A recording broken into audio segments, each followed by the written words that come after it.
All right, so we have a little treat for you. So this is a coaching call from the Agency Owners Association. This is a group that Neil and I have for agency owners to help you grow faster. So if you're in the agency space, you are a services business, this is applicable to you. It's a little preview of a call. It's probably 10, 15 minutes or so, and you get a sense for what it looks like to be in the group. If you want to learn more about the group, you can go to marketingschool.io/agency. Again, it's marketingschool.io/agency.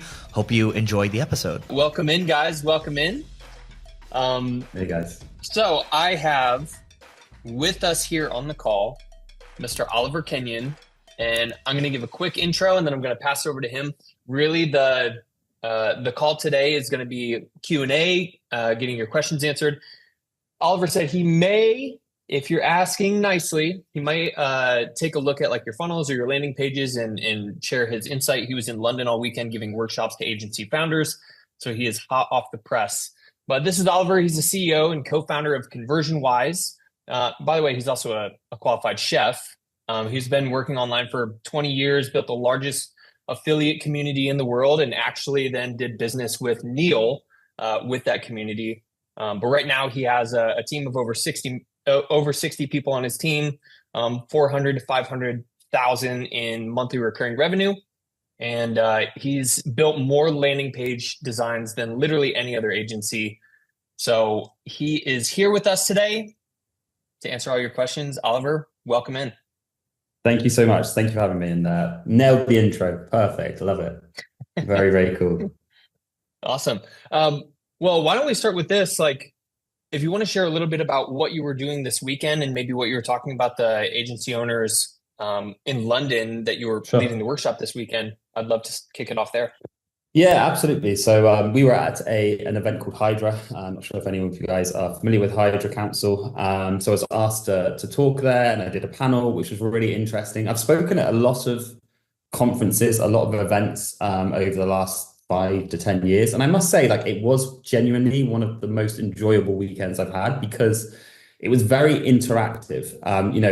We were talking just now before we let people in, and we were like, QA is probably one of the most effective ways for people to just get value. And although I did a kind of talk, it was very much a kind of two-way talk. So, it was a small room. There was 50 agency founders in that room, and the agency founders during the talk had a opportunity to literally just shout out and interrupt us, which was really nice. So there was like a two-way thing. They could get advice, they could ask for help. And I think that people get a lot more value, whereas when you stand on like a stage or a conference and you're just delivering a 20-minute talk to 500 people, often you're like constricted by time. You then do your talk and you walk off, and then you might see them later at the event. But by that time, so many people are coming up to you, you don't really get that one-on-one.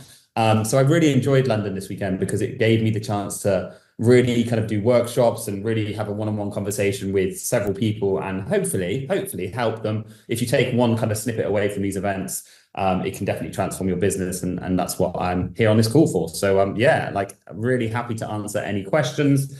Just for context, brilliant intro. I've been in the online space for about 20 years, full-time for about, how old am I now? I'm 37 now, just over 11 years. So around about the age of 26, I was able to go full-time because I generated more money than I did being a chef. And as people know who's been in the culinary world, you don't get paid much as a chef.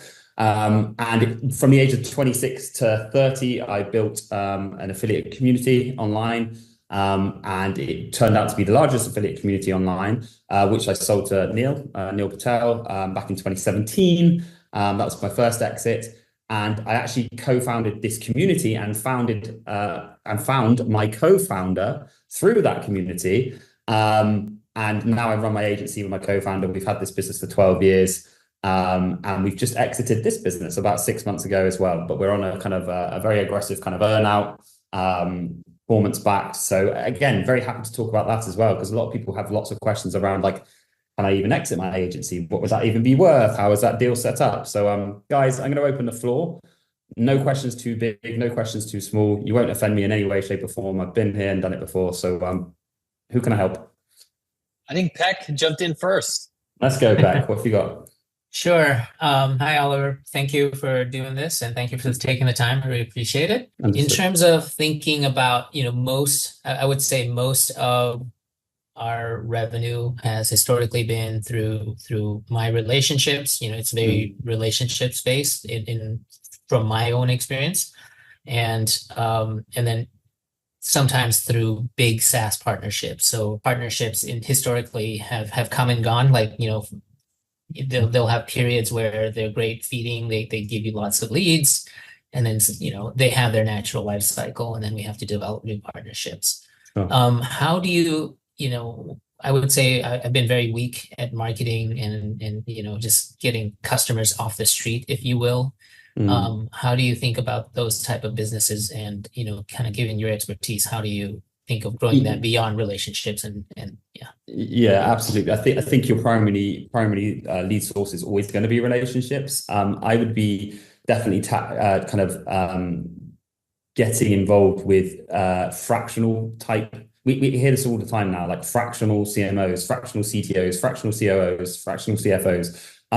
We found really great relationships with, like, instead of building one relationship, you build a very powerful relationship with someone who's fractional, who may then be in charge of, say, 5-6 businesses at a time. And typically, if you do well for one business, they might put you in those 4 or 5 or put you forward. So I definitely would explore relationships with fractional type people. It's not a word I generally like, but I think it works. And we found really good sources of leads from, like, someone who we just nurture the middleman effectively, because that's kind of what they are. That's what they are. You're not going direct to a software. You're going to someone who represents multiple softwares and finding those people.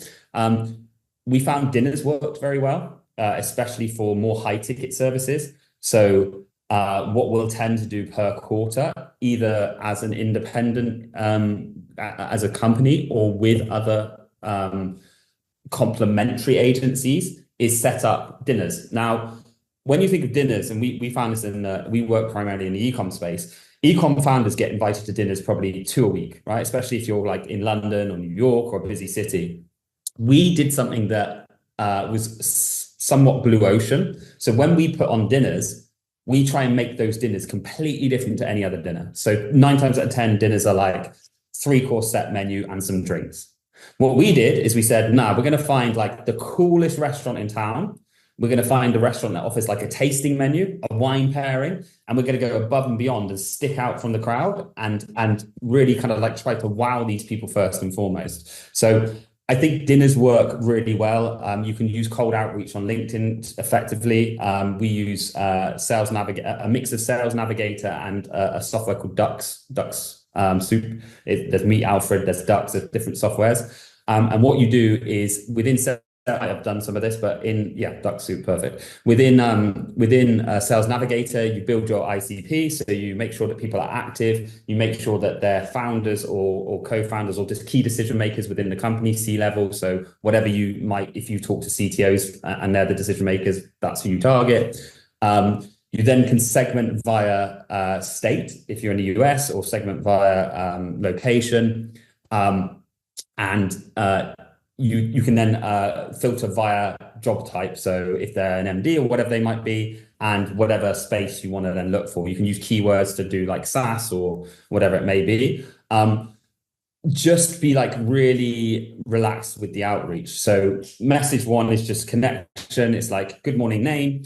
We're hosting a dinner in, let's say, Vegas in 10 days time. It's not going to be a normal dinner. We're talking high end, 10-course tasting menu, wine pairing, entertainment. By the way, this is all free and on us. We just want to get like-minded people in a room, and don't position it as like company is hosting a dinner. Position it as like the ecom founders group, the ecom Q1 ecom founders chat. So they just think they're going to be immersed around other people within ecom, which is true when you get like these SaaS founders or whoever it may be immersed in a room. And then you turn up and you don't pitch. It's just all about that relationship. It's just a really good way to get people in a room. You then have that personal connection with them. And then the follow-up from that, we found that works really well is like, I don't know how this would work in your world because I'm not in your space, but some form of like audit. So deliver them value instead of like going, let's get on a phone call. Here's the pitch. This is how much we charge. It's like, let's wow you with what we think we can do for your company as a visual. So we use Miro as a kind of as a Miro board. We literally break down their funnels. We add post-it notes to where we think we could change their funnel and generate them more revenue. And we almost like overwhelm them on that call because they're turning up on that call thinking, I'm just going to get pitched. And we're like, no, this is everything. But if you want us to do it for you, this is how much it costs. So yeah, I would definitely focus on dinners. Dinners definitely work. But I think because you are more high ticket B2B, it's not the easiest place to like just go out and be broad about. I think for me, it would be like trying to build connections with people who have multiple connections. And then, I would be looking at software aggregators, directories, people who are kind of have software podcasts, etc., and building those relationships instead of going direct to the softwares themselves. If you're an agency owner and you want to grow faster, check out the Agency Owners Association that's hosted by my podcast co-hosts, Neil Patel and myself. And we have other agency owners that are doing 8 figures a year. They were doing 9 figures a year. They sold their business for hundreds of millions of dollars, and they're going to share their experiences with you. There's a whole host of other benefits. And the cool thing is that there's a 7-day free trial, and you should check it out now because we're going to take the prices up. So just go to marketingschool.io/agency to learn more, and we'll see you inside. Thank you. Fractionals are a good one. Yeah, we found that a good referral source are the fractionals because they don't want to do all the work themselves. They have a couple clients, and we also found that it's usually like a 80-20 rule where 20% of all or less than that are actually active trying to refer us business, and then the other 95% are just kicking the tires. I do see that, but then I think that also comes down to your relationship with them. So one thing I would definitely say is like reward people. So incentivize people to refer, definitely pay referral fees, and don't just be one of those persons who's like, hey, Bill, if you send someone over, we'll definitely give you 10%, and then you like never follow up, you don't track it. Like get strategic, like having sheets tracking it, sending that every single month, and like. And then I would just make it your sales. If you have a sales team or partnership team, like their KPIs should just be like, how many phone calls can you have with these fractional people per month to like just keep that relationship. Go out for lunch. Just make it like non salesy. Just build further on that relationship. Yep. Thank you. Man, that's wild. I think we actually had a conversation about dinners a couple calls ago, right, Peck? We did, yeah. I did 1 or 2 dinners, and they turned out pretty good. 2 dinners, one in Vegas actually, Oliver, and that turned out pretty good. We got a lead, and we built a new relationship. So yes, I think dinners are really good ideas. I want to scale that to probably try to do once a month. Yeah, that's kind of gone dormant, and you kind of +1 on that idea. So I think it's all about setting that expectation to you or your team. So like we will do this at the beginning. Well, we'll do it at the end of this year. We'll come up with like a 2025 calendar, and we'll like almost commit. One thing we've done before is actually like just pay the deposits on the restaurants because it like forces you to go in and just find people. I think people always perform best when their back's against the wall. So like, just put your money where your mouth is. Even if you, at the moment you did 2 this year, don't go and do 1 a month next year, but let's go do 6 next year. So let's do 1 every couple of months. Let's book it in. Let's pay the deposit. Let's get really committed to doing it. And then, just go fill those rooms. And don't ever be afraid of like inviting people back who maybe you haven't worked with from another dinner, because sometimes people take more than one touch point to kind of like, trust you and want to work 100%. with you. Yeah. 100%. Yeah. Have you ever wanted to target a bunch of accounts on LinkedIn at once and personalize them? Well, previously you couldn't do this. Let's say you wanted to target 500 enterprise companies and you wanted to hyper personalize those ads. You can do that now. And LinkedIn has confirmed with us that nobody else can do this right now. Only we can do it. The product is called Carrot. That's Karrot, and it's Carrot account-based marketing. So if you go to carrot.ai, you can go learn more about it, and we'll see you on the other side.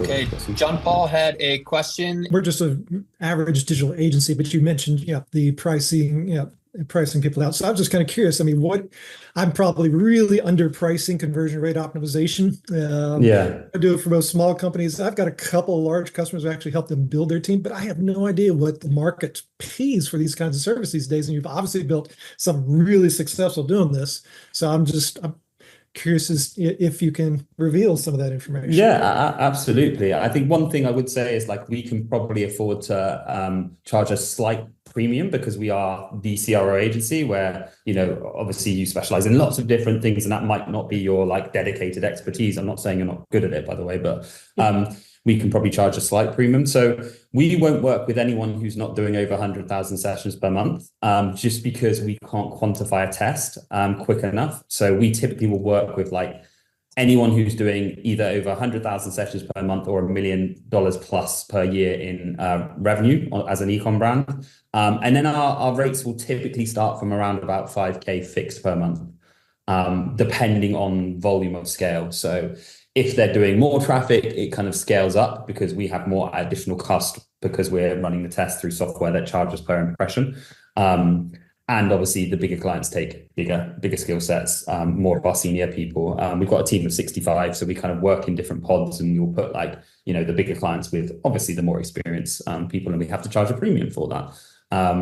So yeah, there's different models. A lot of agencies will go like fixed fee plus performance. A lot of people will go like performance only. Some people will ask for big contracts, small contracts. I always wanted it to make it as easy as possible for people to work with us because we deliver fantastic results. So we actually, and this probably goes against everything you might have been taught or other people say, but we actually scrapped our minimum contract, our minimum term. The reason is because I don't want my team to get comfortable in thinking like we've got these guys for 6 months regardless of the results. Plus, it becomes a very good value add and sell on the front end for people to commit to us quite quickly. So we are beasts when it comes to sales. We are very good at selling, but I think it's because we tend to sometimes, again, that blue ocean strategy, we tend to sometimes go against the norm where we're like, I want to put everyone under pressure to get you guys results. And I'm not thinking about what happens in 6 months' time. I want to get results now, and I want you to be here for 6 years, not 6 months. So we've kind of flipped it on our head a little bit. We might be a little bit unique there. Thank you. Of course.